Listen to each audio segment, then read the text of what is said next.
Now, sometimes you get a stunner because, I call it a stunner because big sciences are behind video games. They always have been. It's no secret that they've come out with their mainstream articles in the past talking about how initially these games were designed for the military so that they would kill quickly, automatically in a Pavlovian fashion, without thinking of the fact that I'm killing a human being.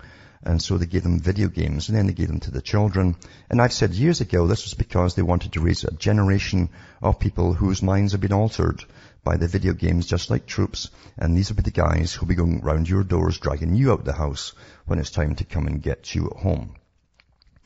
Now, this article simply is another one of the many articles to do with the fact that new studies prove that the games actually alter brain function.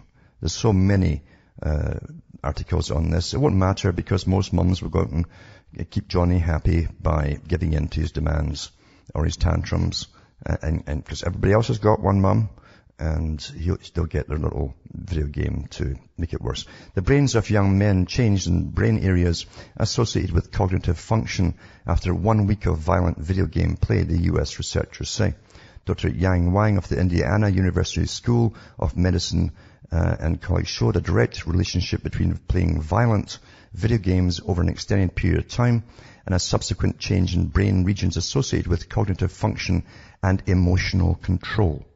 Very important, emotional control. The controversy over whether violent video games are potentially harmful to players has been debated for many years, Wang said. For the first time, we've found that a sample of randomly assigned young adults showed less activation in certain frontal brain regions following a week of playing violent video games at home, Wang said in a statement. The study involved 28 healthy adult males, ages 18 to 29, with low past exposure to violent video games, randomly assigned to two groups of 14. Members of the first group were instructed to play a shooting video game for 10 hours at home for 1 week and refrain from playing the following week.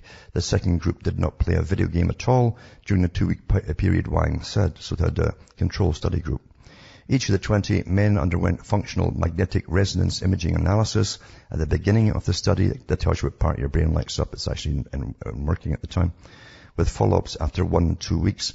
The findings indicate that violent video game play has a long-term effect on brain functioning. Long-term. That's interesting too, Wang said. These effects may translate into behavioral changes over prolonged periods of gameplay. But they also affect the emotional parts of the brain as well. Really what you're seeing is almost the same as a psychopath with the imaging. The front part isn't working up at all. There's no motion.